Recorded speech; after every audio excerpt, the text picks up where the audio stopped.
guys, welcome to Wildflower, where we are on a quest to blossom regardless of our environment. Welcome to episode 4. In this episode, we're talking about evicting and healing from our emotional pain and shame. Yes, I know, a very heavy and uncomfortable subject, but we have to go there if we are on a quest to blossom regardless of our environment. We need to start getting comfortable with the uncomfortable. Emotional pain and shame that we do not heal from affect our very existence and being and the quality of life that we live. So it's important that we identify them, make peace with them, and heal from them. In episode 3, I spoke about our fears, the stubborn squatter that take hold of our hearts and mind. If you haven't seen it, go and watch it.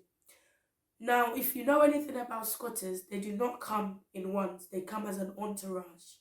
And our emotional pain and shame also are a toxic combination that take hold of our lives, that stops us from being all God has called us to be.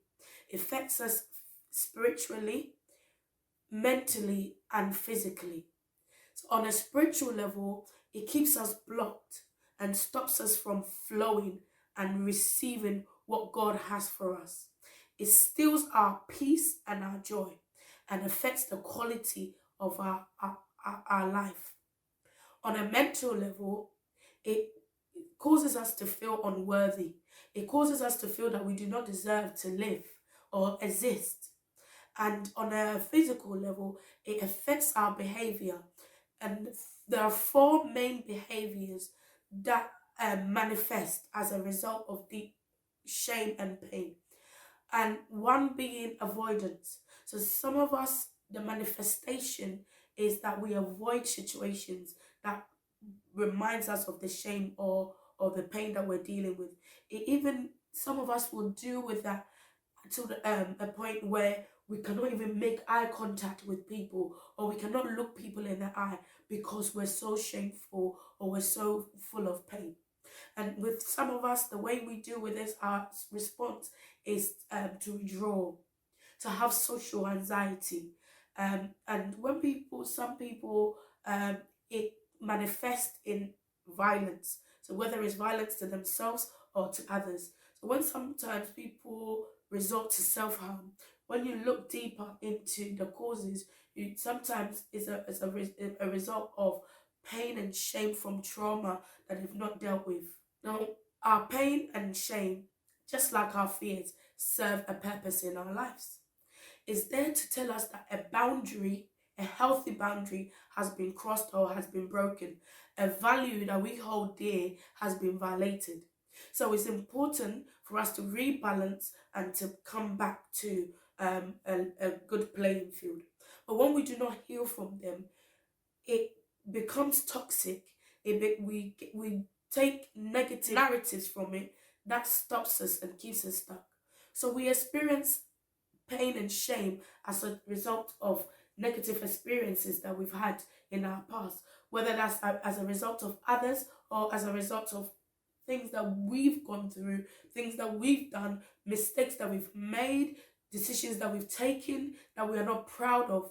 And the devil knows that this is the number one way that he can keep you from fulfilling your destiny, is to keep reminding you of your past, is to keep holding you hostage to your past. Because when you're focused on the past, you cannot focus on the future to fulfill your destiny. So the devil loves to remind us of our past, the mistakes that we've made, the things that we've done that we're not proud of, the people that have hurt us, that he's helping us to harden our hearts not to forgive them.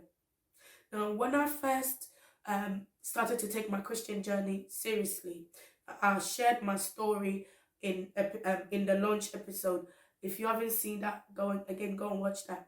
And so the life that I engaged in before I started to take my Christian life seriously really caused me a lot of shame and a lot of pain. And the devil loved to remind me of that. And I had to really heal. I had to really make peace with myself in order to heal from those experiences. One of the ways that exercises that I will live with us in order to help us to heal, in order to help us to make peace with ourselves, and in order to free ourselves to really move on. Number one, identify some of the events in your life, some of the experiences in your life, some of the decisions, that mistakes that we've made that we are not proud of. Make peace with them, because we cannot change them. It does, no matter how much we worry about them, no matter how much we are shameful of them, we can't change the outcome. So make peace with it, accept it. It's happened, it's done and dusted. Wildflower, Jesus Christ has paid your debt. You do not need to keep repaying it. Jesus has paid it. So accept that it's done, it's in the past, it's dusted. Number two, forgive. Learn to forgive yourself or others that have offended you, that have caused you pain.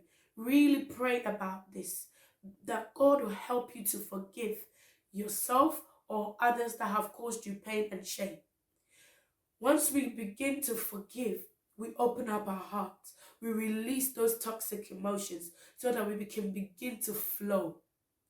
Thirdly, we need to affirm our spiritual affirmations. We cannot get away from our spiritual affirmations if we are to blossom regardless. We need to affirm our new identity. So some of the spiritual affirmations that I had to use so much in my early part of my Christian journey was 2 Corinthians chapter 5 verse 17, when it says that when somebody is in Christ, they are a new creation. Old has passed, new has come. I had to put those around me. And Romans 8 chapter 1, where it says that there's no more condemnation. Affirm these spiritual truths in your life, your new identity. You are a new creation. There's no condemnation for you. The old has gone.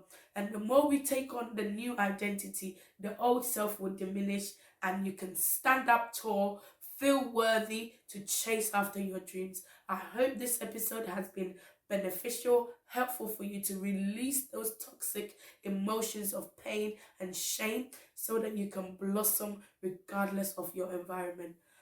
Comment down below if you want me to elaborate on anything, and I'll be happy to pick it up. Like it if it has been useful, and subscribe if you want to hear more from me. Wildflower, blossom regardless.